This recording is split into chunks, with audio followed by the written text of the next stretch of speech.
been a hectic morning over here at the Casadella Cuts. We had Raina come in. We had work maintenance guys coming in and out of here. They're working on the pipes, I guess. So they had to come and check to see all the piping and plumbing. And then it's been a lot. I had to run a bunch of errands. My review mirror fell off the freaking Jag. I'm trying to put the thing back on, try to find a temporary freaking solution for it. It's been a hectic morning over here. So how you putting that thing back on? You a little duct tape or what? No, I mean, I think you need an adhesive or like some super glue or some shit. I'm not fucking with it. I called my buddy who's a mechanic. I think tomorrow he's free. I'm going to bring it in, and I'm just have to swallow my pride. I'll be driving through Beverly Hills with a review mirror just dangling in front of the freaking in the car. Yeah, not a good look. And I just brought it in place too. I just brought it in, got waxed and cleaned, and I guess the guy was cleaning it and fucking jarred it loose or some shit. And I'm like, oh, the car looks phenomenal. It's waxed. I got that, that carbo wax on there. Car looks phenomenal. The fucking review mirror's hanging down. It's just a terrible look. Looks as phenomenal as an 05 car can look. The 05 Jag, it's by the way, it's a very classy looking vehicle. When you see that garbanzo wax put in there, it looks stunning until the fucking review mirror came just I don't know, out of nowhere. The thing just came flying down while I was mid-drive, almost caused me an accident. Scared the bejesus out of me. I'll tell you that. Last week you were telling us about how it's one of the first things to go once those checks start flying in. Now the guy's telling me it's a hell of a car with garbanzo wax on it. But I spruced it up. I got Perez coming in today. He's staying with me for 4 days. So he's not there yet? Nah, he's flying in. So I also had to fly. I had to drive over to Bob's this morning. I had to give him the keys because Bob's picking Perez up from the airport. I got to go to work. So Bob's going to give Perez the keys to my apartment. So it's just been a hectic morning. I've just been all over the place this morning. I really haven't even had a chance just to settle myself in here. The food from my DoorDash got fucking pushed back. So we're going to have probably an interruption mid-podcast for this food. I mean, it harkens back to the early days of the Sportsmen when I felt like you were always getting food in the middle. So we'll take a little pause. I mean, you get your food, you do what you got to do. We'll hit pause here and we'll come back. Horschel just birdied too. I'm against him. It's just not been an easy morning this morning. I got to tell you, the golf matchups, I'm almost done with them, dude. I am, for all intents and purposes, I have been getting destroyed by golf matchups. I just can't hit. You talking in terms of betting?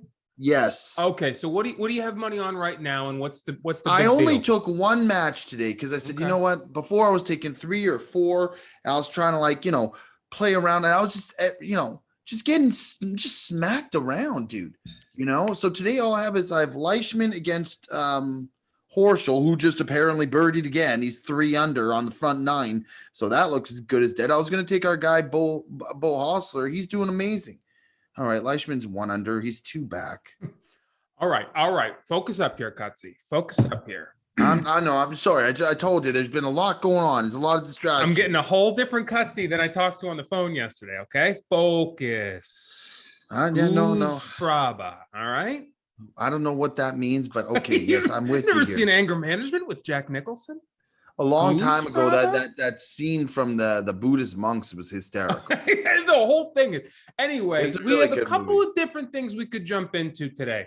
And it all depends on what you're comfortable talking about. Do you want to give us a little bit of taste of what's going on with Joey Cold Coronas? Or should we move on past that for now? With what? Joey Cold Coronas.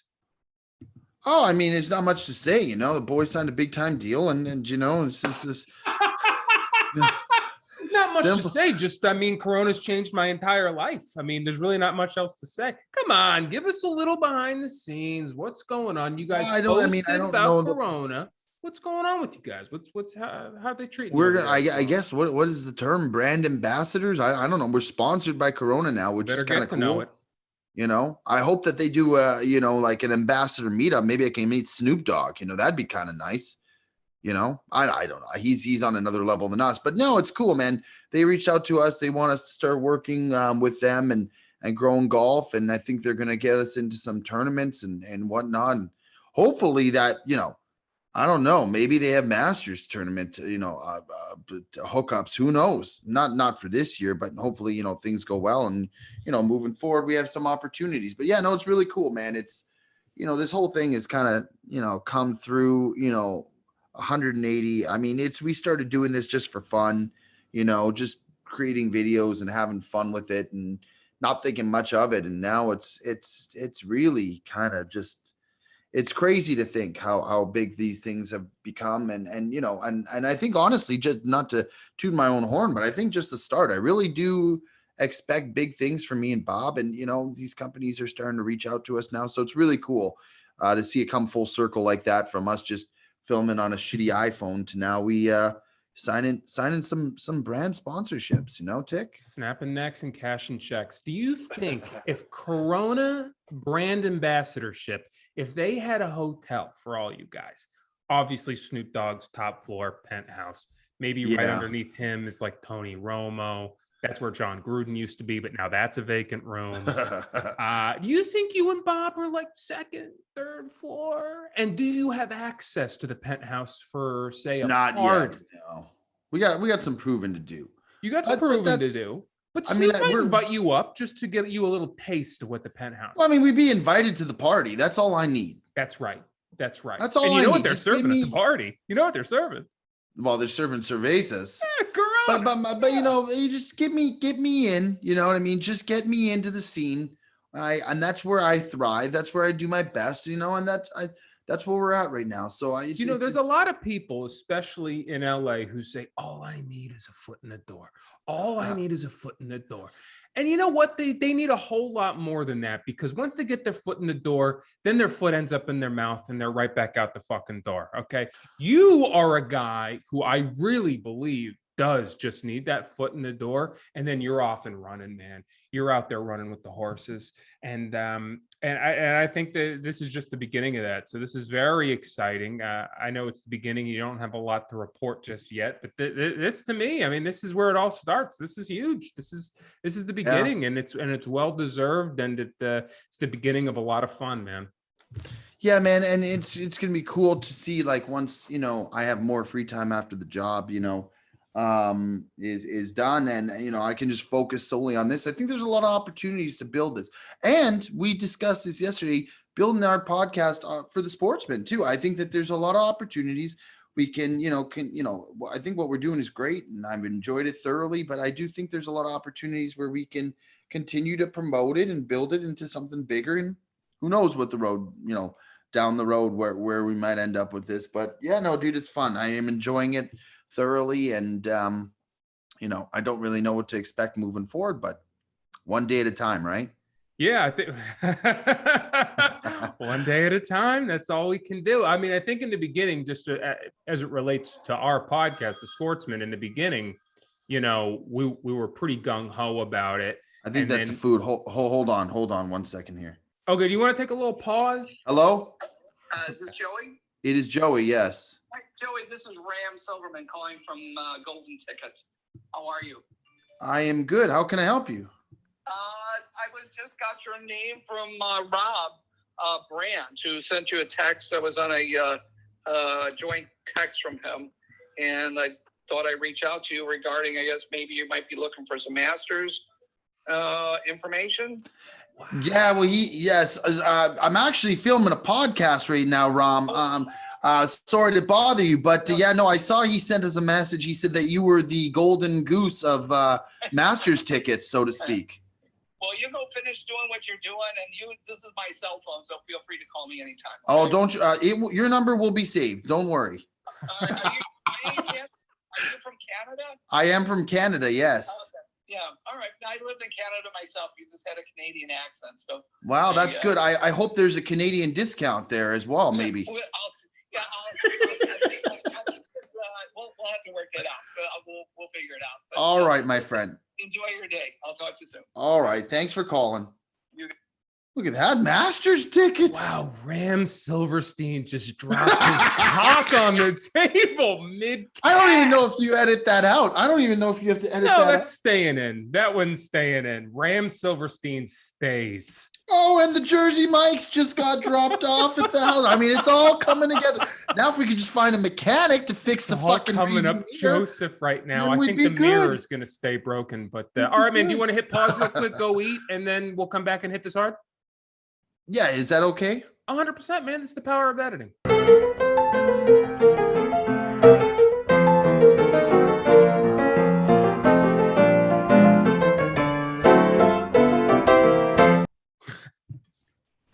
All right, there's the big man. He's back.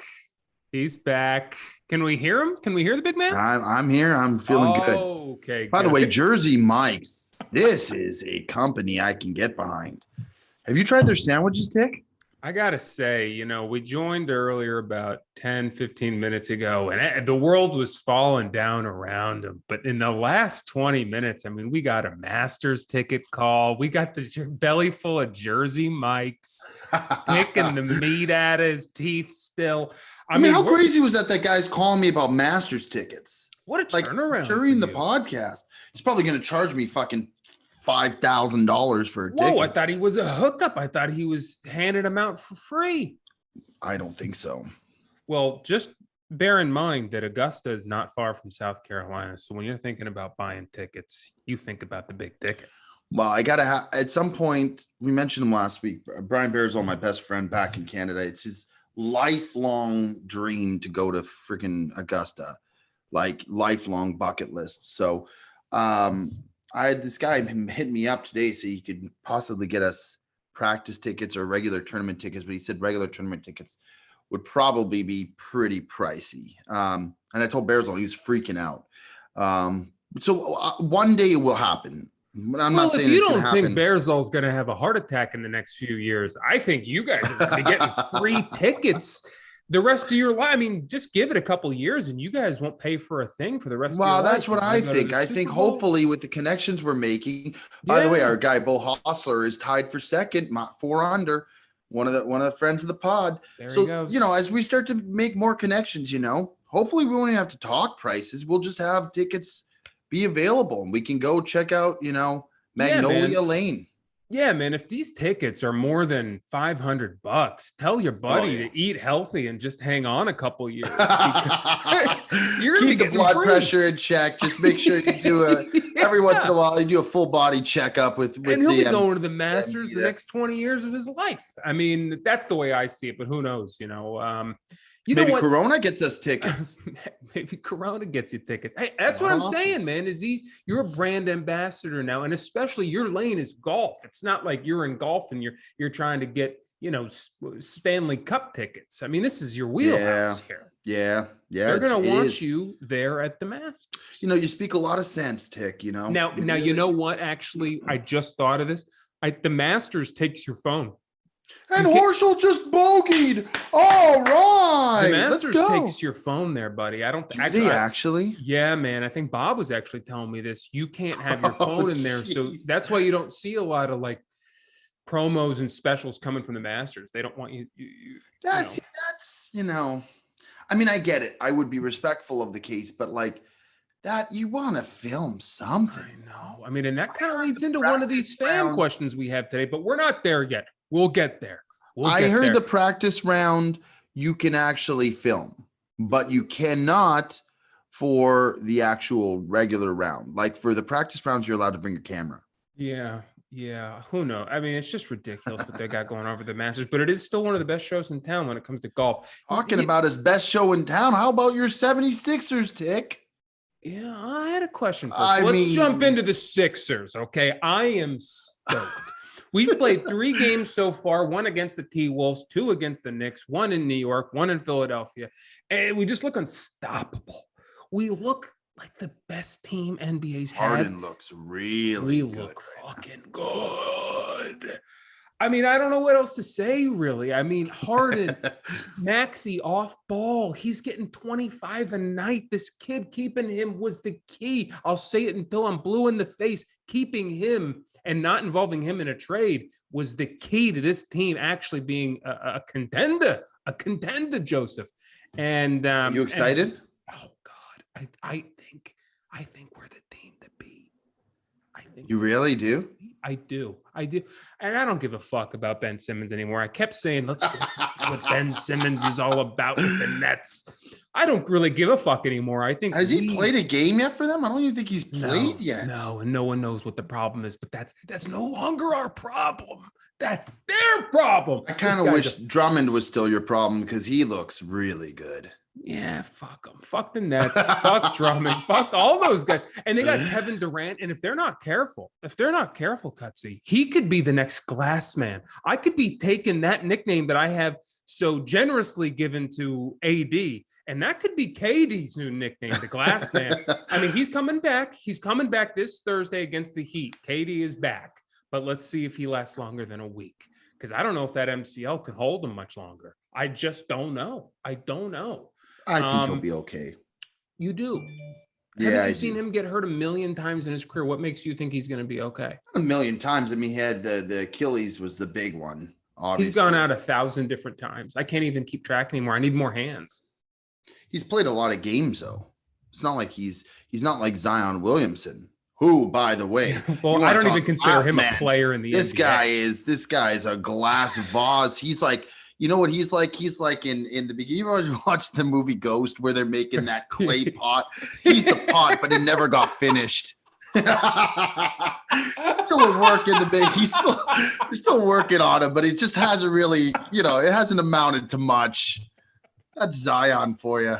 Just a clay pot that never. I've talked to a lot of people who don't even think he's hurt. He's just overweight and he's not ready to come back. Now, did you hear this?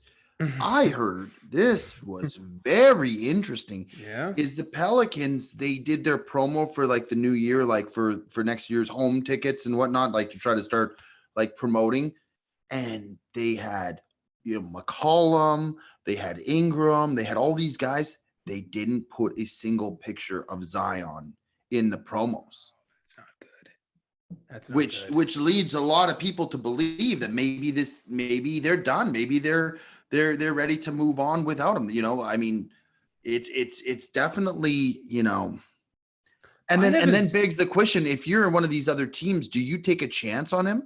I do think that if you get Zion Williamson in, a properly regimented, environment, get him around like a Pat Riley or get him around somebody who can kind of motivate him to get back into shape. He's got all the talent in the world, man. You know what would be sick is if he went to Portland. If he went to Portland with Damian Lillard, those two together. I heard someone was spoofing. I had to double check. I heard that he did go to Portland, but it was one of those trade spoofs. I had to double check. But that would be really, really cool. That would be special. I mean, he's the most expensive price tag for a guy who offers nothing to a team I've seen in a long time. But when he's played so good though, Tick. Like he's definitely a game changer when he plays. Is he a game changer? I mean, I think the Pelicans still sucked when he played. They sucked. Have you seen his statistics? Yes, stats. He's a stat machine, but the Pelicans still stunk. I mean, he's not like LeBron James carrying the Cavaliers in his early days to the finals. I mean, this guy's still not a playoff team, even when he's in. He's young, and he's overweight. And if he can overcome these problems, not that being young's a problem, but if he can get himself in shape. Listen to this, Tick. He's played 85 games. Okay. 85, which by the way is nothing. But in 85 games, he's averaged 25.7 points. He's almost averaging 26 points a game, 7 rebounds, and 3.2 assists a game. Those are big numbers. I need more rebounds out of him. If he's going to carry me to a finals, I mean, I need for what he's getting paid. He's got to be LeBron James in 04 with the Cavs, man. He's got to be taking them to the finals. I mean, otherwise he ain't worth it. He ain't worth it. And this guy's knees are bum. They're bum knees. These things are broken. So I don't know what's going to happen with the Pelicans. All I know is back to James Harden. I mean, you've watched. I pretty much kind of hogged that segment there. Have you watched any of the games with them? What do you think? I saw a few days ago. They played in New York, and by the way, this if anybody is looking to place almost a surefire bet, the Sixers first half is almost undefeated. I mean, now last night they didn't. Last night I didn't touch it. But But most of the times, first half, the Sixers come out just firing away. Like it's a good bet. But I was watching them, and dude, Harden looked really good, man. He looked like he was having fun. Yeah, him and you know, it's just Embiid. The way that he's holding himself, and Embiid, they're high-fiving and dabbing each other up. Like he looks happy to be there, dude. And he's slimmed down. Have you seen this? And he looks really looks slim. happy. Is Joel Embiid. I mean, I haven't seen him too happy most of his time in Philly. It's like a new man. I mean, he's miserable with Simmons. Yeah, who wouldn't be? That guy's a fucking emotional train wreck. I mean, he makes me sad just looking at him. But I mean, Matisse is having a good time. Maxey's having a good time. Even Doc's like wiping the sweat off his brow. He's like, holy shit, I might have a shot again at not being called a hack coach, which right now, so far. Are you a fan of Doc? No, I'm not. I think he's one of the most overrated coaches of all time. Couldn't win with that Celtics team. And he had so many opportunities, so many 3-1 series leads in the playoffs that he just blew with the Clippers. I mean, blew. Couldn't make it out of the first round. And last year with the Sixers, sort of a disappointment. Not all his fault, but just he doesn't seem to overcome a bad roster. And that's what really good coaches are supposed to do. Yeah, I agree. I do think he has some savviness. He's got some swag for sure. Oh, he's got some swag. Oh, he's got some. No, I'd like to pick it up over there for you guys, which would really it would make all the world of a difference. Tobias Harris has got to pick it up. Yeah, and he is a little bit. I mean, it's slowly but surely he is. But he needs your to number be that, three or four option. He needs to be that. He needs to be the third or fourth option to be effective. He is a guy who does not like the spotlight. He likes to quietly get 20 and 10. And now that James Harden's there, and he might be able to do that now. Exactly. And Maxey's exploding, and Joel is obviously doing his thing. He gets to slide in under the radar and be that third or fourth option again. And I think over time, when he gets more comfortable in that system, especially if we bring in right now, we don't have a second center. So he's sort of acting as like our second center right now. And we might bring in DeAndre Jordan, who I'm not a huge fan of, but he can rip down boards. If you ask this guy to do nothing but rip down boards, I don't mind that, DeAndre Jordan. I don't mind that either. A guy like him or Montrezl. Montrezl Harrell's just got traded, so that won't happen. Yeah, but those kind of guys, they are beneficial to have because they bring a lot of energy, they bring a lot of passion, and they're super skilled in that department with the rebounds, getting offensive boards, fighting, creating traffic in the lane, and that would be good for you. And bringing in that second center would allow Toby to kind of reel back into the position that he's meant to be playing, which is more small and power forward. And I think he could get comfortable being that third or fourth option scoring and sort of really fade into the background and become part of the wallpaper and just do his thing. I think only good things to come for the Sixers, man. I really think we're the team to beat. I really, and you know how down I usually am on Philly sports. Yeah, I usually take a pessimist sort of point of view, but I feel good. Man. I really do. All right. Well, moving on. I wanted to see if you saw this headline. I've been talking a lot about this kid from Pitt, the quarterback, Kenny Pickett. You had to endure it the entire season. I was like, Hurts is not our guy. We want Kenny Pickett from Pitt. Now, he is now being seen as probably the number one QB off the board. I mean, not a super special QB class, but he will be the first QB off the board, most likely. And that's a special time in your life, whether you're Trevor Lawrence or someone like Kenny Pickett, who doesn't seem to have as high a ceiling, obviously. That's a high point in your life. He's getting ready for the NFL draft. And this kid has to wake up today, look at ESPN, and see one of the top articles. This is the headline, Cutsy. This is the headline. Kenny Pickett's hands measure 8.5 inches, smaller than any QB currently in the NFL. I mean, that is sort of an embarrassing headline, right? He's basically being called out by ESPN. This guy's got a small dick. This guy's got small hands. Does that have any correlation? I thought it was feet. I'm seeing a lot of people make fun of him. I mean, hands, feet, pain. I mean, it seems to all go together. It's not always true, But that's just well, that's what I'm saying. How the can we internet's know? going to take it, and I've already seen him taking it there. I mean, that's an embarrassing headline. I've never seen ESPN go so savage on a guy. I mean, what do you? I don't think they mean anything by it. I mean, it's one of the things they're trying to say is smaller hands than any QB currently in the NFL. 8.5 like Justin inches. Herbert has big hands. Big old fucking hands. That's a big boy. That's a big boy. That's a guy I want. But I'm saying you would like to think that if he's scrambling, he can palm the ball with one hand. And, well, they also call him Kenny Two Gloves. He wears two gloves so he can hold on to the ball because his hands are so small. He needs that extra grip. What does he put the stickum on the gloves or what is he? I don't know what he does, but his hands are so small. I'm not a big fan of this guy. I mean, what it was, you think he seems to think he's the answer, but I think yeah, he's good. I'm never high on quarterbacks coming out of college. They need some time to develop in the NFL. And what was he best known for this year was like the fake slide where he continued running. I mean, that was kind of cool. No, that was sick. That was sick. I mean, he's got some swag. I'll give him that. Yeah, no, I'll give him that. I'm not saying he's a bad guy. I'm just saying, like, I don't think this year's quarterback draft class is all that, is all that hot. No, I mean, now is that true? You've never seen a guy come out of college where you're like, that guy's the future. You don't like to make. I'm saying that it takes it normally, from what I've seen, quarterbacks coming out of the from college into the NFL.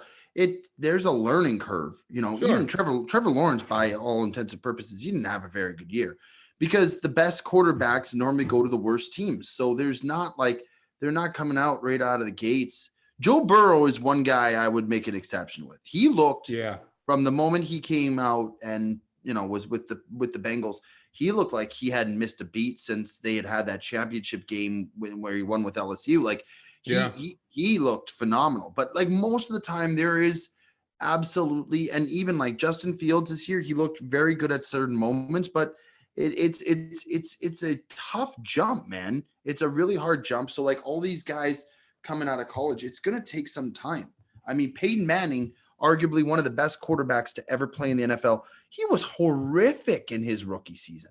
Yeah, horrific. He threw a lot of picks. Tons of picks. The only other guy that comes to mind for me who came out right out of college was Russell Wilson. He had a very good year too when he first came out. And the two things those guys have in common, Mr. Russell Wilson and Joe Burrow, is they came out as seniors, I believe, or Russell Wilson was at least a junior. They were on the older end. They didn't come out as soon as they possibly could.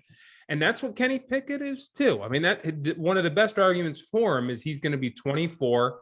And, those guys, he's got a lot of experience under his belt. And I like his style of play. That's more of what I was referring to when I was saying I think he'd be a good fit in Philly, is I'm sort of sick of these guys running around trying to make plays happen.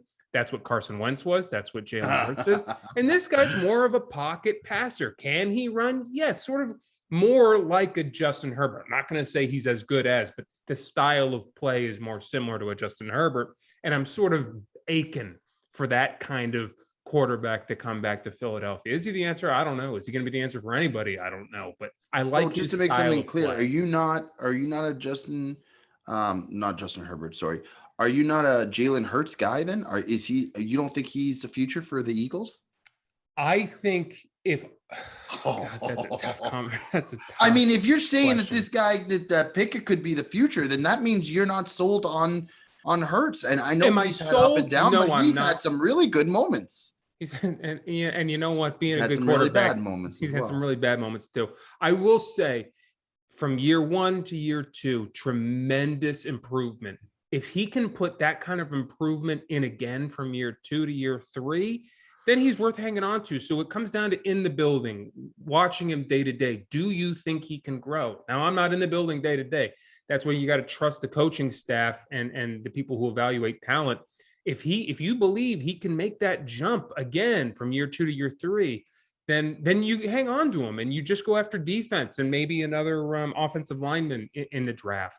But if you don't think he can grow too much more, I think you got to start looking at QB options, whether that's going to get a Russell Wilson, someone in free agency, or making a trade, or looking at the QB class. But I will say this one thing about Jalen Hurts. If someone can improve, if someone can get better, he's got the kind of mentality to do it. He is the hardest working guy. He is a leader in that locker room. And you can't find anyone who says bad things about the man that Jalen Hurts is, the character of the man. Yeah, so, he's a stand-up guy. He really is. No issues with him whatsoever from that perspective. I think that he holds himself with a high level of respect too. Like he's just a guy that you would want to model your franchise around. Like he doesn't complain, he's not yelling, he's pumping up his teammates. He says and does all the right things. I just think he just needs more experience, I think. Yeah, and his deep ball, his arm. I mean, is that something that you? But sometimes it looks good though, Tick. There's the thing is with him is there's no consistency. Like there's games he looks unreal, and then there's games like that last game. God help us against the Bucks. That was tough to watch, dude. That was tough to watch. How is the body of work so high one day and then the next day so subpar? It is a little concerning to where I would understand why you have a little bit of questions and uncertainty moving forward. But you got to question the game plan too. I mean, like why? I mean, they didn't even try to get the ball to Devonta Smith. I mean, is that on him? Is that on Jalen Hurts, or is that on the play calling?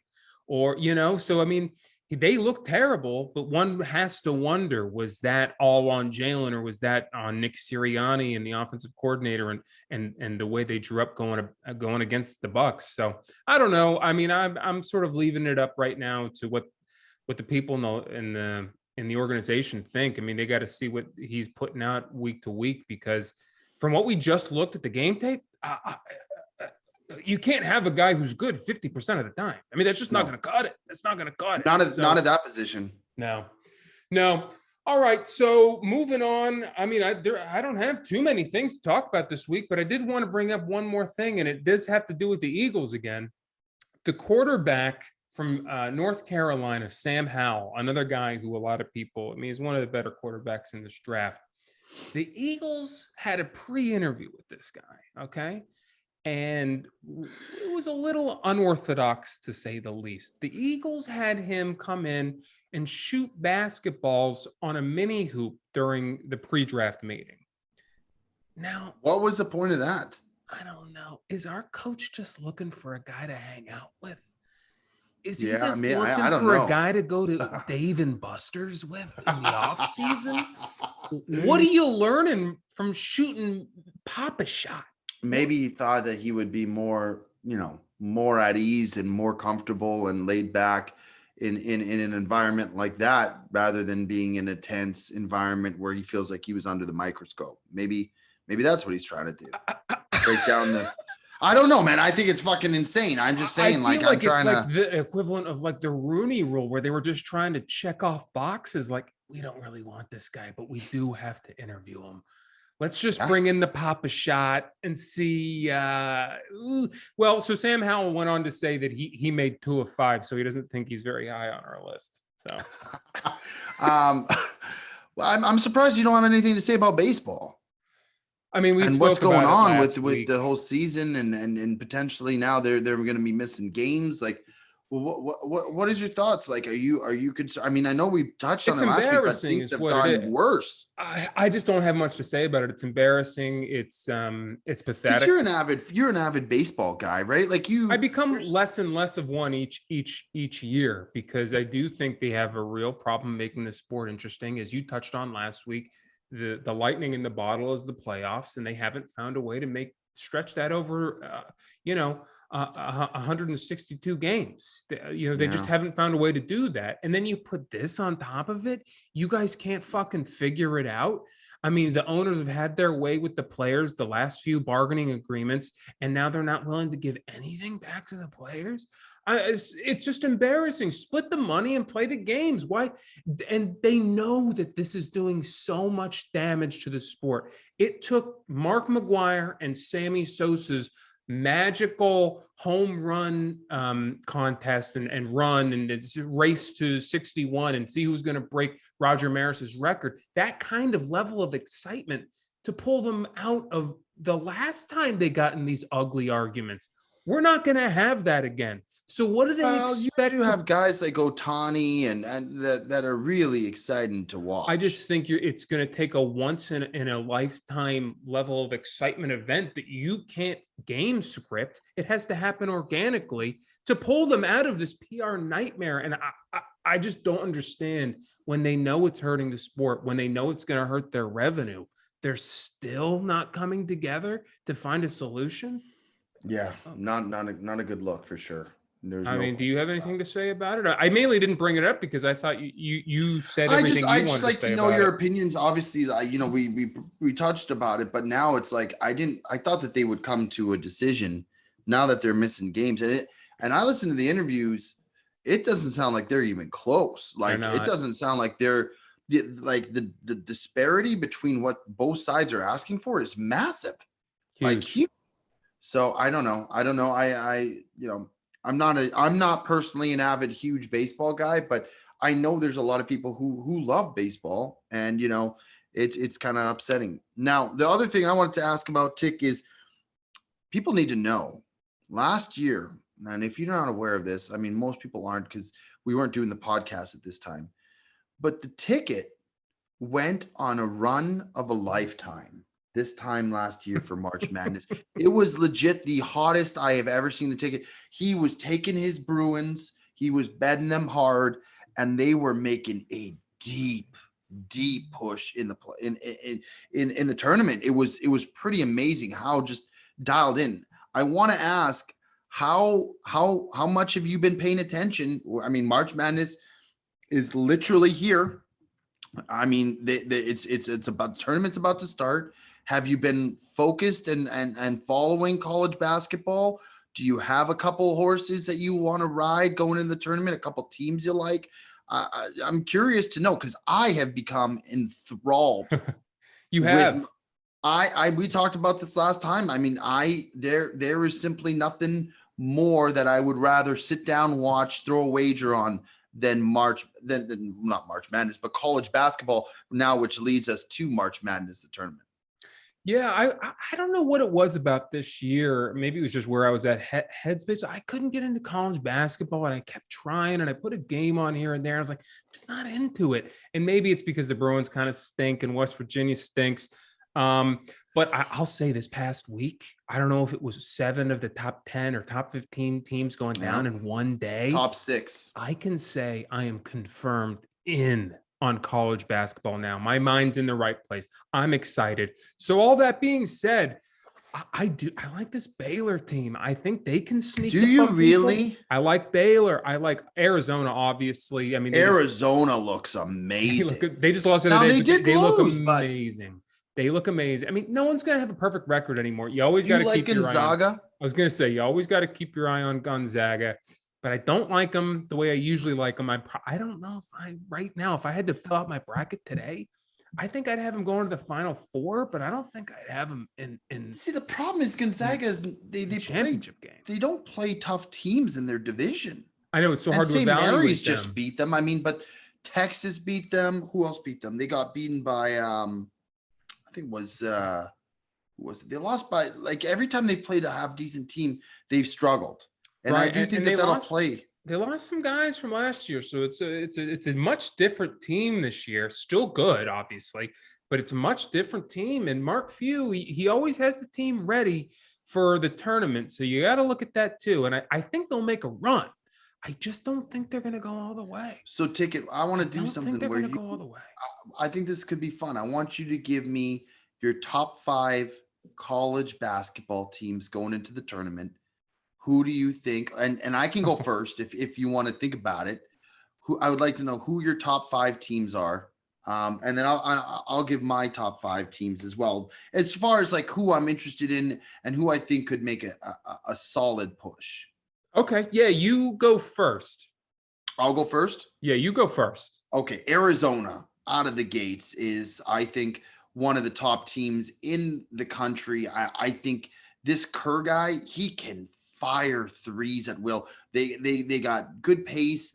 I love them very much. Okay. So is this team, no particular order, by the way? Is this? No, I'm just giving 5 teams. Just 5 teams. Okay. Got you. Okay. Arizona, Texas Tech is my other team. They're not as high up, and I know they just lost to TCU, but this team has length. They have scorers. I mean, I love a team that can dominate the boards. Yeah. And I love a team that has, some savviness. They got some players that have been there before.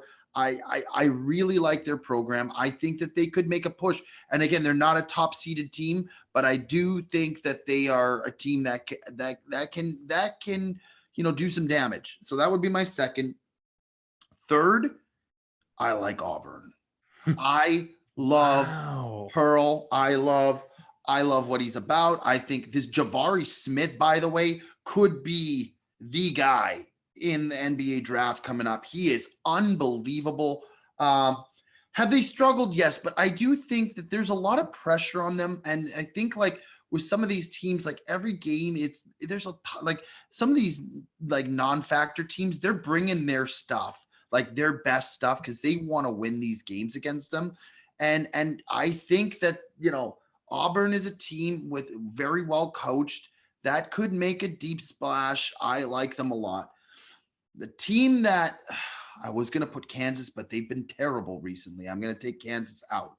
Wow. Yeah, I was going to put Kansas. So we got Arizona, Texas Tech, and then we just said Auburn. The other team that I like is I got to think now. Give me Baylor. I like Baylor. Oh, okay, cool. Yeah. I like Baylor. I just, again, they this last couple games showed a lot to me, right? They played Texas. They played hard. They ended up winning by 8. They really let me down a couple weeks ago when they lost to Kansas, but then they played them again and they dominated. Yeah, so they played them in Waco and won. Yeah, I do think that Baylor is a team that is really, really solid and then the last team, I'm not 100% sure on this team, but I do like them, is Kentucky. I think here's my thing with Kentucky. Okay, you ready? I think Kentucky could either go very, very deep and potentially win it, or they'll be out in like the first or second round. They're very hot or cold. So, but those are my 5 teams. I'd be interested. The reason I think this is fun is because we can kind of monitor our teams moving forward and see how they do, and maybe make a little thing out of this. Yeah, I like where your head's at. Do you have your 5? I do have my 5. So I will say, since this is our first week and this is my first week really getting back into it, my head's still not where it needs to be completely on all the teams. Yeah. But from what I've been watching this week, I already mentioned, so I'll start off with them. I really like Baylor. I like the adversity that they've overcome. I think that they're a scrappy team, and you love when they lose. You love to see a team lose against someone, refocus, re-strategize, meet them again a little bit later on, albeit at home now. They were in Waco, and beat a team like Kansas. So I love Baylor. I really like Baylor a lot. And that brings me to my other team. You kicked them out. I'm putting them back in. I love Kansas. I think you like Agbaji and Agbaji's what? He's going to be the number 1 pick in the draft, right? This kid's unbelievable. So you always want to roll with a team who's got a player like that and with a coach like that. I mean, I just think you never want to peak at the wrong time. And I think Kansas is facing some adversity that's going to force them to figure some things out and say, hey, maybe we need to change a few things up. You don't want to figure that out in the tournament. You want to figure that out right now, right before the tournament, right before the championship week. And I think Kansas is going to do that. One of the other teams I like UConn. Do you really? What's that? Do you really? How many UConn games have you watched? I've watched a few. I mean, they're not bad. I mean, they're good, but I don't know. The Big East is weak. Weak. I like Providence out of that conference. I think Providence is a little. Providence is really good this year. Anyway, this is my top 5. Okay, so I'm sorry. I'm sorry. So UConn. I like UConn, and another team out of the Big East that I like is Villanova. I mean, you can never. Yeah, I don't mind that. Yeah, you can never count out Villanova. I like Villanova a lot. And rounding it out, I'm gonna say something. I think you're gonna take Gonzaga. Neither of us taking Gonzaga. I think you're gonna think I'm emotional. I like UCLA. I think Johnny Juzang. I know. I did throw something on them the other day. I did. And I think Jaquez is going to be. I think they're just going to very good. He's incredible. He's a very, very good player. He's a very, very good college player. We'll see if this Campbell, by the way, though, he's got to figure it out. He's got to cut his hair or something. Like, I mean, he was missing everything the other night. I mean, it was like he can do that.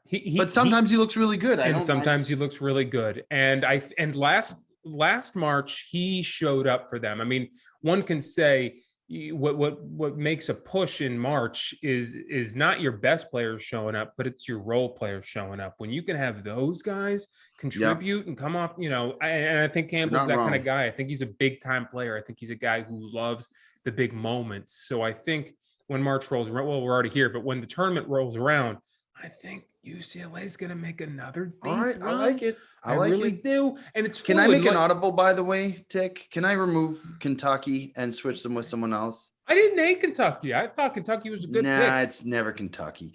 Okay. I want to replace Kentucky with a scrappy team. Okay. A team that I think just scratches and claws and has all the makings of a team that can go deep. Oh, wait, I forgot. Duke, give me Duke. I was going to say Arkansas. I was going to say Arkansas. No, give me Duke. Yeah. How could I forget Duke? By the way, I have made more on Duke than any other team. Duke first half is a never lose. It's a never really lose. Turned into a first half better, and I can't say I disagree with it. I think it's a great strategy. Well to go if you take favorites first half, because in the NCAA there's always upsets, but that's at the end of the game. The first half normally belongs to the better team. Oh, I disagree. I think what makes college basketball so interesting is I think the worst team usually seems to come out firing full of adrenaline. And then you're like, I've seen this story before. Duke's going to come back in the second half and win the game. But anyway, so you're throwing Duke in there. Mike Krzyzewski's last year. I think that's a great pick. I think they got a lot to fight for. Between Duke or Arkansas, I can't leave Duke out. I can't believe I even forgot about Duke. This is a fluid list. This is this week. Next week, all those teams might not even be in our top five. All right, so let's go over the five. Okay. I had Duke. I had Auburn. I had Texas Tech. I had Baylor. And I had, who was the other team I had? Arizona, I think. Arizona. Yeah. Okay. Yeah. Those were my five. Yeah. And then we're going to write these down after so we can keep track of them. Ticket, you had UConn, you had Villanova, you had Baylor, you had Kansas, and you had UCLA. That's right. Wow. Yeah, and we will keep track of these teams, and our list might be different. You know what I like about your list? What's that? You didn't take the big dogs. I kind of like that. Well, everything's shaking up right now. So, I mean, the guys who were big dogs last week aren't necessarily big dogs this week. But I do think, man, an honorable mention for me is definitely Duke, a team that's got a lot to fight for and an all-time coach like last year. Yeah, I know. Okay, well, let's move on here now. This is our first week of taking some fan questions. Fan love. We want to say thank you to everybody who wrote a question. We obviously can't get to everyone. Maybe you wrote a question this week. We didn't get to it. Maybe we'll use it next week, or just keep firing. If your question doesn't make it, I don't want that to discourage you. Keep firing in questions, and maybe next week it'll come in. Okay. And even if it didn't get on and you thought it was a great question, fire that same question on next week. So question one comes from a guy, and I don't know if anyone stuck out to you particularly, but I'll throw out the first one, and then maybe you can throw out the next one, or I have a couple listed here. So the first one comes from a gentleman named Andy41 Sire. Okay.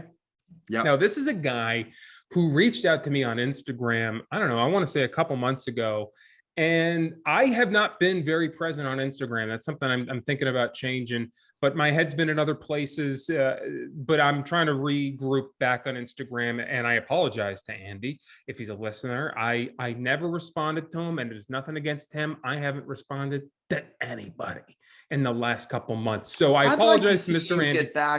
Get back into it. I think I am. Yeah, I really think I will be. And it's sort of, the wheels have changed or turning in my head. But I think he claimed to be a buddy of yours. Do you know this guy? I know him. He's hit me up a couple times. He wants me on the pod on his. I guess he has a podcast that he wants me to join. Oh, So that's right. He wanted us to come in and talk about. Okay, so anyway, Mr. Andy Sire, 41, he asks, why is golf still the most uptight game in the world, even with this new wave? And this new wave, I think he's referring to is younger guys, people like you and Bobby coming in. It's more of a party. We're gonna untuck the shirts a little bit and loosen up the game. So I'll throw it to you first. What do you think are some of the reasons that the game is still so uptight? I mean, listen, I do get it. I do agree that I think that the game needs to loosen up. But at the end of the day, it is a gentleman's sport. It is entrenched with history. And they take that very seriously. They wear that very close to the chest. And a lot of these places are revered. Now, the issue I have is not with the fact that they're a little uptight like that. The issue is with golf that I have is the exclusivity of it all, where it doesn't pertain to certain people based on demographics and wealth disparity and stuff like that. That's not fair. And to me, that's the biggest barrier that needs to be broken in golf, is it needs to be relevant for anybody. You know what I mean? You look in the world, why is soccer the biggest sport in the world? Because it is.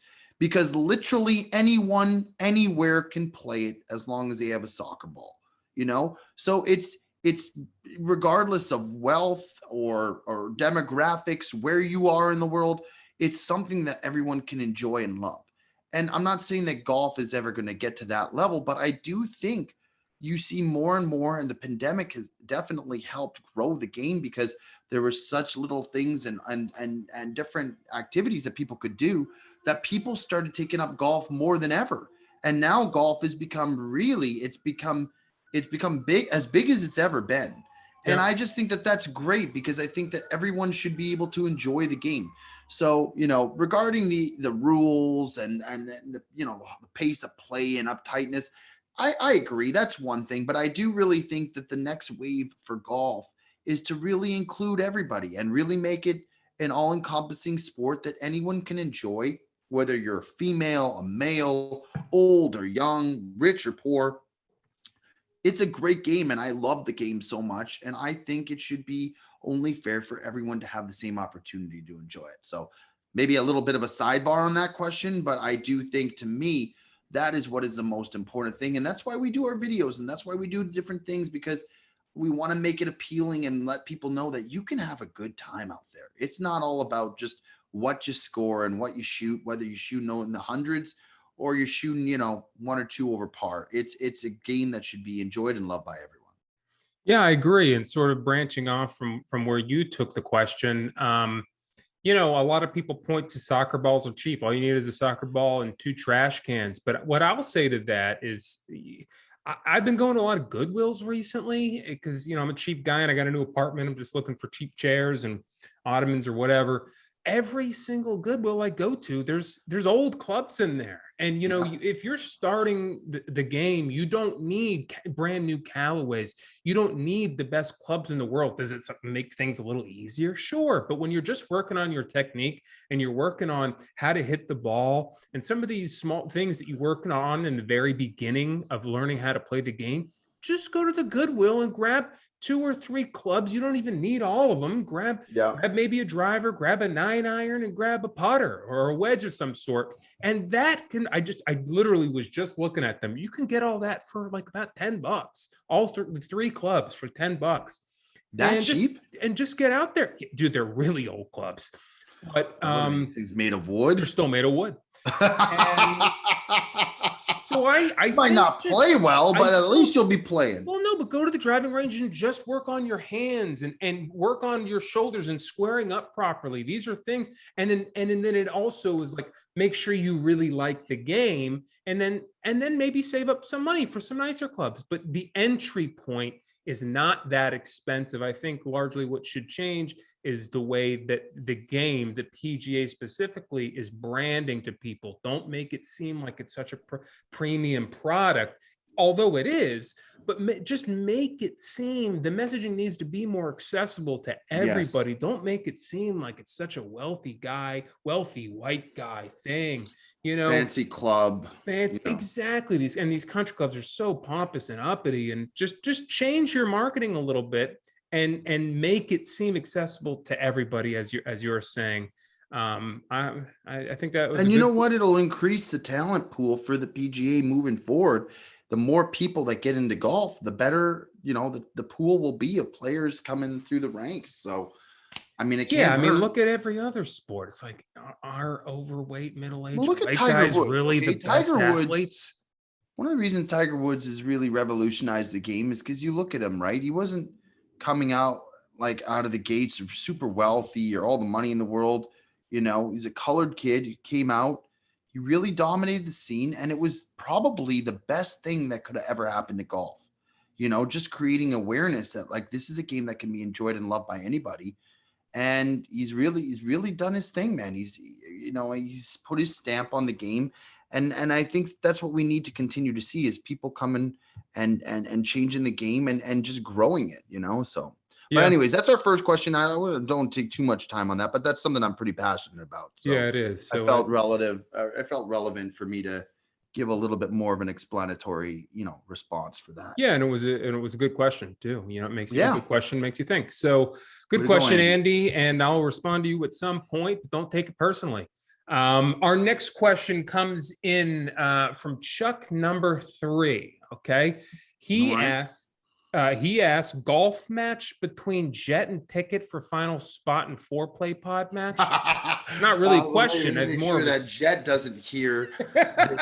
Well, let's roll him over the edge. It's already been finalized, and it's happening this spot. But let's sort of change his question a little bit. I think Jet's, I don't know. I actually golfed with Jet once, and I love Jet, and me and Jet are good friends, and I love him, and he's clearly a guy who used to have a lot of talent, who just maybe stopped playing for a while, and now he's trying to find his swing again. But I've seen the kid really put some good holes together. And you have? Oh, because I haven't. Now we really need to make sure he doesn't hear this. I love the Jet more than anything, but the Jet's problem is he's so. Did you hear our podcast this week with Bob? He's pretty in his head. He's a heady player. He goes, well, everybody knows I'm a notorious quitter. I said, that's not what I want to hear when I'm going into battle with someone, that the guy next to me is ready to quit if he shoots a golf ball out of bounds off the tee box, and I think it's, trust me, my mental game in golf is very weak. I am not very good when it comes to being strong and overcoming adversity on the course. But, I just like to think that is one of the biggest aspects of being a good golfer, is just being able to stay in your own lane, really stay focused. And, when something bad happens, just being able to block it and move forward. Jet doesn't know how to do that, unfortunately, but I'm wishing the best. We got a big match coming up. I really hope that he's going to, feel confident and show that confidence and hopefully be able to contribute a little bit, at the same time as well. Yeah. And one thing about my golf game, what I will say is, and I'm very tough on myself, very, very, very tough. Maybe too tough, but perhaps I like to keep things in perspective. I don't want to live in delusions. So sometimes I'm often too hard on myself, but I've been going to the range a ton. And I got to say, I figured some stuff out. Am I a great golfer? No, but I just want to know why no one has ever told me that I wasn't keeping my left arm straight. No one ever said that. Because I don't keep my right arm straight. I'm a lefty. I'm opposite of you. Yeah, I don't keep my arm straight either. I bend my elbow. I don't know how that works for you, because I will tell you this. I've started really keeping my left arm straight, and I don't have a full backswing. I do sort of a half swing until I can get more limber and get that full arm all the way back. But just keeping it straight, it's changed me. Yeah, I know people. It's the biggest thing I hear all the time about my swing is I bend my elbow, and I don't keep that arm extended and straight through. Part of it is because I'm swinging lazy. It's all my arms, right? And a big part of it is your torso needs to be swinging around. but your boy needs to lose a couple lbs in order to make that more possible. So but also you make it work, man. I mean, it's like it's working for you. Could it get better? That seems like for you it's going to have to get worse before it gets better. 100% it's going to get worse before who knows if you're willing to do that. I am absolutely not willing to do that at this point. All right, well, let's move on to the next question. Was there one that stuck out for you? Did you take a look at them? Let me take a look here. Okay, cool. Yeah, take your time, man. I can just cut it too. Just if there's one. I sent it to you because I was looking, but all right, here we go. There was a couple good ones in here. NFL free agency predictions. Well, we already talked about a couple guys. Your youth sports trophies. I was just looking at that. That is pretty. I mean, okay. Let me set that top question. 5 golf halfway house items. That one is a real. Okay. Thing. All right. Let me introduce that one properly so I can cut this thing. All right. All right, our third and final question comes from a Mr. Ryan Crowley, 33. Okay, and what he wants to know. Crowley coming in hot. What Mr. Crowley wants to know is top 5 golf course halfway house items. Okay, right there at the turn, right at hole 9. You know, you usually get your hot dog and you can kind of regroup, get some waters if you need it. And that's sort of what he's referring to. He's not referring to, when you get out of rehab and drug addicts. No. That's taking the question a different way. A halfway house. I've never heard it referred to as a halfway I think he means like the, what do you call it? Yeah, the turn where you get your hot dog and but I think that is the term. It's a halfway house. Well, Maybe. Mr. Crowley's taking me to school. Thank you for that, Ryan. I just call it, after 9, let's go get a dog, Hit me Now, how do you want to do this? You want to answer, like give alternating answers until we get 5, or do you want to do 5 and 5? How do you want to tackle this? You do 5, you do 1, I'll do 1. You do so one, alternating, yeah? We'll alternate, yeah. Okay, well, I'll start. I think the hot dog is an absolute no-brainer. Mm-hmm. I think it's just the right amount of food. It doesn't need much preparation. A little ketchup, a little mustard, and maybe, depending on how you're feeling, a little relish. But throw it down. It's easy to eat, quick, just rejuvenates you, and just enough food to get you through that back 9, keep you feeling good. That if you're going to grab food afterwards, you're still in a good place. That's a no-brainer for me. Yeah, bad things happen to good people when you get 2 hot dogs. 1 is perfect. 1 is perfect. I'll go with the hot dog's great. I mean, it's gonna have to fall on my list somewhere, but I'll go with balls because a lot of time. Oh, geez, that was a left curve there. Often like my tee shots. And I'm often very low on balls by the time I get the whole 10. So I'm going to go with a sleeve of 3 balls. And maybe just some cheap Srixons right there at the turn because, boy, I'm going to need them. All right. That's a good one. I'll go. The next one is going to be some ice cold beer. How about that? Give me a couple tall boys to finish me off on the back 9. I think that's a great play. I mean, any alcoholic beverage, but I just think a couple tall boys at the turn coming back will really get you back on your feet and get your game going, hopefully. Okay, good answer. Well, I'm an alcoholic, so okay, well, maybe not for everybody. I am going to go with Gatorade, which was not going to be that was going to be my answer regardless of what you said. It's not just to bounce off of the alcohol. I think an ice cold blue Gatorade if they got it. That's a great play. It's gonna be blue, and then if they don't have blue, they better have red, or else. Have you tried the Gatorade Frost, like the light blue one? That one is. Oh yeah.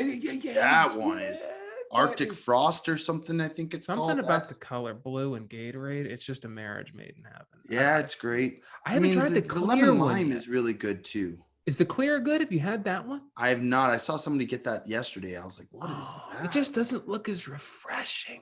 I bet you it's delicious. Well, it's right, and then the last one is, I guess I guess we might as well just give 1 and 1. So we each give 3. The last one, give me mixed nuts. A package of mixed nuts or trail mix will be my answer. Like, I think that those are great. They're a great snack. They're easy to throw down the hatch. The other thing is, you ever done sunflower seeds? That was gonna be mine. Okay, you can have sunflower seeds. I'll say mixed nuts or trail mix because I just think it's like those are easy to eat snacks on the course. They don't take up a ton of space. Sometimes with the chips, they get your hands a little bit, all messed up depending on what you're getting. They get them greasy or whatever. The mixed nuts, trail mix / your play, which will be the sunflower seeds. I just think it's a great play. It's easy to eat, and they're not filling, and they satisfy that little craving of hunger you might have. Yeah, good source of protein to really get the muscles pumping for the back nine. As we said, I'm going to go with sunflower seeds number 3. Okay. Wow. I grew up, with my dad, baseball player, loves the sunflower seeds. You'll see him. If you see my dad, he's probably got sunflower seeds. And what I used to do that I don't do anymore, I used to eat the shell. What? Are you allowed to eat the shell? I used to crunch the whole thing in my mouth, get all that salt. Geez. And I don't know if you are allowed to, but I certainly did do it. There's no rule that you can't. I guess no one's coming out and giving you like a technical foul because you ate the freaking seed. That little hit of salt that I just love from the shell. You know what is impressive to me? And it's like kind of like learning how to blow a bubble gum or a bubble when you have bubble gum. Yeah. Never learned how to do is how you could put the seeds in your mouth, and these guys are able to break through the shell and eat just the seeds and then spit out the shell. I could never do that. Well, that's what you do. That's what I do now. You're able to do that? Yeah. You eat enough of them, you learn the tricks of the trade, my friend. I mean, how are you popping those bad boys open and then knowing only to spit out the shell of it? Technique. I mean, it's a lot of technique. Yeah, that's a lot of sunflower seed eating. I mean, because to be completely honest, I can't do that. I've got to literally hold the sunflower seed while I eat it and then pick apart the shell. Anything worth having ain't going to come easy. I mean, you got to put in the hours. It's like, you do. It's like whistling. I still can't whistle, but I can't say I've really ever tried. All right. You can't whistle? No, I can't whistle. Can you? Oh yeah, easily. Can you hit a couple different notes, or can you only hold one note? Oh no, I could do a whole melody. Like, give me a song. What's a good whistling song?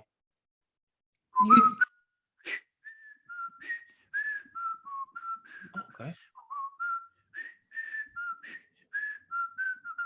That's the Andy Griffith Show. Yeah, no, I love that show, but it's like I don't have any desire to do that. I have zero ambition. Sometimes when you're really happy, it feels good to whistle. True. It's not for me, and I can't do it. And I'll trade you my whistling skills for a little sunflower seeds. Uninterested. No, uninterested. That's not a trade you're willing to make. No, it's not. All right. On that note, I think we gotta turn the page. You have something else that you wanted to add? I was going to ask you a question, but I think I'll save it for next week. We're already running pretty long on this one. This is a longer episode. We really took this and ran here. That's what happens with the questions. I guess it's what happens when you give me a mid lunch, mid-pod lunch that we have to stop recording for. And then you just fill me up with the Jersey Mikes. And, now was that a foot long that you got, or was that a 6 inch? By the way, they always say giant sandwich or ginormous. I'm like, yeah, how ginormous is it? I went the last time I did Jersey Mike's, I just got the regular sub, and it wasn't like a 12-inch, like a foot long. It was like a 6-inch. So I was ordering today and said, today, by the way, is National Cold Cuts Day, March 3rd. Okay. So I said, I got to do myself some justice. I got to order a cold cut sandwich. And I said, I saw it. I said, giant. I said, it's not really that giant. Now check the story out that I posted on my Instagram. The thing is gargantuan. It's like 2 sandwiches. I literally ate half. I'm going to put it in the fridge, and the other half will do me in either tonight when I get home from work or probably tomorrow. Can you imagine how big that sandwich looks in Kenny Pickett's hands? Oh, it probably looks like the largest sub anyone has ever eaten. His 8.5-inch hands. And in front of and Herbert's making that thing look bite size. Oh, Tick. We really brought it today, Tick. I think we did. I think that was a fantastic episode. And I really like the fan questionnaires as an opportunity to get people more involved. Maybe eventually we'll bring some people on and have them ask some questions. But right now, I think this is a good progression for us, a good transition. I think so too, and I think getting them involved is definitely the way to go, and the way we're going to continue forward from here. Especially since we don't have a betting segment anymore without football, because we should do. I mean, it's good. The thing is with football, the lines don't come out right Sunday, away. Yeah, exactly. Yeah, so we'll figure but it out. I would like maybe March Madness. We can put out a couple picks. And I will 100%. be definitely writing down our 5 teams each, and maybe a little wager to see whose team goes. 100%, and we'll be filling out brackets when that time comes. But what's here to stay is the fan questions. That's here to stay. It was always the fan questions. It was always the fan questions. And one little announcement before we sign off here is this is going to be our first episode on our YouTube page. Wow. We're going to be putting little YouTube coming through. I would have been a little coming in. We're going to have a little visual aid for you. So we record these things via Zoom. We're going to be posting the Zoom to YouTube. And if you guys want to check that out, go check that out. It's just going to be the Sportsmen on YouTube. You'll get to see all our reactions to what we have to say. And it's just another element to the Sportsmen. One of the best podcasts going right now. Just needs the exposure. That's all we need. Just need a little exposure. All right, buddy. Well, that's going to do it for the Sportsmen today. That's Joey Cold Cuts. I'm Neil Arnett. We are the Sportsmen. Till next week, folks. Thanks for tuning in.